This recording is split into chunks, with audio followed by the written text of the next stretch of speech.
There's no such thing as questions, just hidden answers. Stay tuned to PH Murder Stories as we revisit the inconceivable crimes that exist. Some listeners may find the following content of PH Murder Stories highly disturbing due to its graphic nature. PH Murder Stories does not condone nor promote violence in all sorts. Listeners' discretion is advised.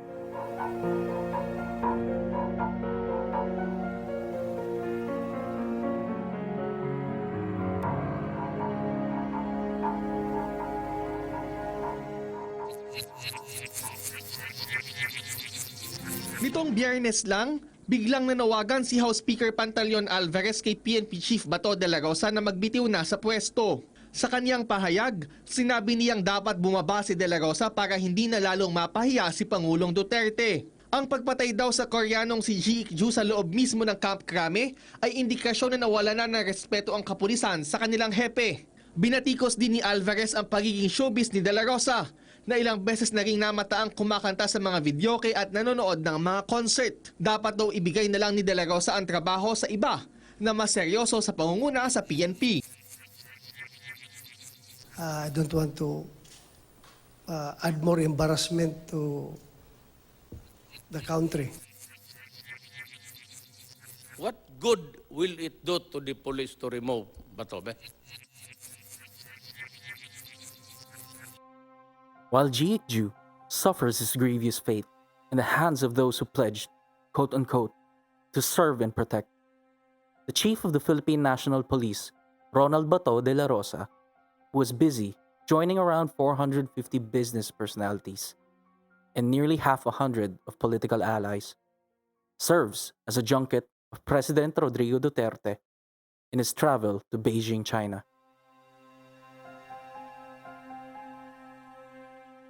Dela Rosa, who came from another trip in Thailand before joining Duterte in China, made an excuse by saying the president himself asked Dela Rosa to join his entourage to discuss the issue of illegal drugs with their Chinese counterparts, particularly the possibility of Chinese police identifying drug lords there who supply illegal drugs to the Philippines. But upon arriving from the trip, that added another feather to the cap of his own pet project.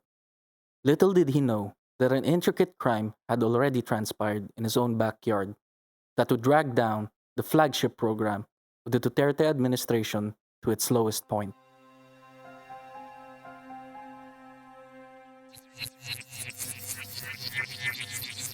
Gusto niyo kami hero si Santa Isabel? Na nagigdam na pula yung pinatay sa loob ng kampo? Gusto niyo gawing hero yan? Tapos kami gawin yung viewing?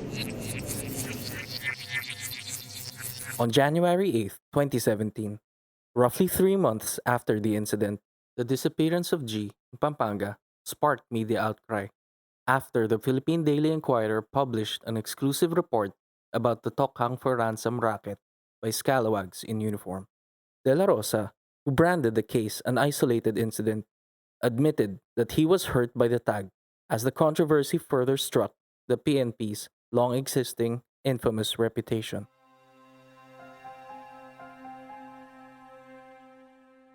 But Dela Rosa himself had no escape from the intriguing public. The same week the Jee Ick-Joo case made headlines, he was seen at a concert after he confirmed the victim's death in the National Police Headquarters, as well as in a music festival, movie premiere, and his birthday celebration a few meters away where the victim was killed. Alarmed by the impact of the scandal and its far-reaching implications to the Duterte government, House Speaker Pantaleon Alvarez, a Duterte steward, urged Dela Rosa to step down to spare the president from further embarrassment. Alvarez said, "The commission of a heinous crime right under his very nose is not only an insult, but a clear indication that he has lost the respect of his people." The speaker also said, "General Dela Rosa seems more interested in having a showbiz career and being on society pages of newspapers, with his being everywhere doing mundane things like singing videoke and watching concerts." Senators also told Dela Rosa that the case was a wake-up call that he should not ignore. Dela Rosa's former boss, retired PNP chief and Senator Ping Lacson said, "The brazen incident, which was only uncovered 3 months after, indicates police abuse of the government's war on drugs." Meanwhile, party list lawmakers urged Dela Rosa to quit clowning around and give his office the demeanor and leadership style that it deserves. In a press conference, Representatives Alfredo Garbin Jr., Benher Lopez, Harry Roque, and Sherwin Tugna showed exasperation over Dela Rosa's antics, saying the PNP chief should clean up his act for the sake of the police force. As public scrutiny escalated with criticisms, Dela Rosa formally offered to resign from his post, but President Rodrigo Duterte, who attended the controversial birthday party, rejected the gesture. The president believes it would not contribute anything if the PNP chief left his post. Instead, the president ordered Dela Rosa to clean the PNP ranks of scalawags and criminals. Alvarez then retracted his resignation call towards Dela Rosa and gave him, quote-unquote, a second chance.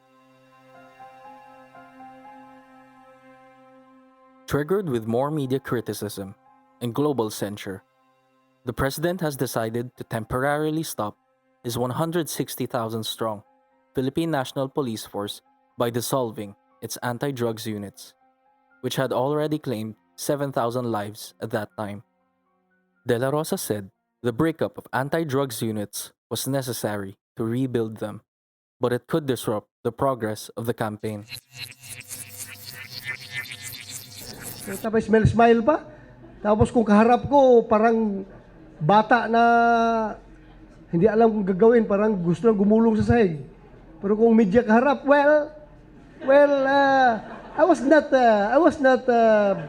I was not implicated. I was not around when the putang ina. Tingnan mo kayo ngayong putang ng dumlaw ka. Subsequently, during the investigation, the now Senator Ronald Dela Rosa expressed that he was convinced about Dumlao's role in the murder of Jee Ick-Joo. The former PNP chief claimed that SPO3 Santa Isabel and Dumlao had long been involved in this kidnap murder modus.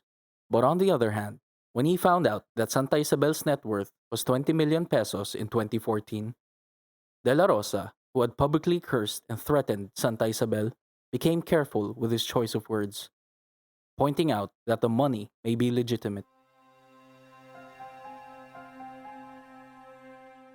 More than a month after President Duterte ordered the disbandment of the PNP anti-illegal drugs group, Dela Rosa relaunched its, quote, less bloody, if not bloodless, unquote, war on drugs, through a new police anti-illegal drugs unit and a modified anti-drug campaign called Project Double Barrel, Reloaded. He promised that the new anti-drug task force will be composed of policemen committed to defeating illegal drugs, who knows that what's at stake is, quote-unquote, the future of the PNP. With their knocks and pleas to reform the war on drugs of Dela Rosa and Duterte, were they also able to open the doors of justice for Jee Ick-Joo? Stay tuned as we reveal the aftermath of the controversy that dragged down the Duterte administration's flagship program to its lowest point. For further updates, please follow us on Facebook, Instagram, and Twitter at phmurderstories, and subscribe to our YouTube channel, phmurderstory.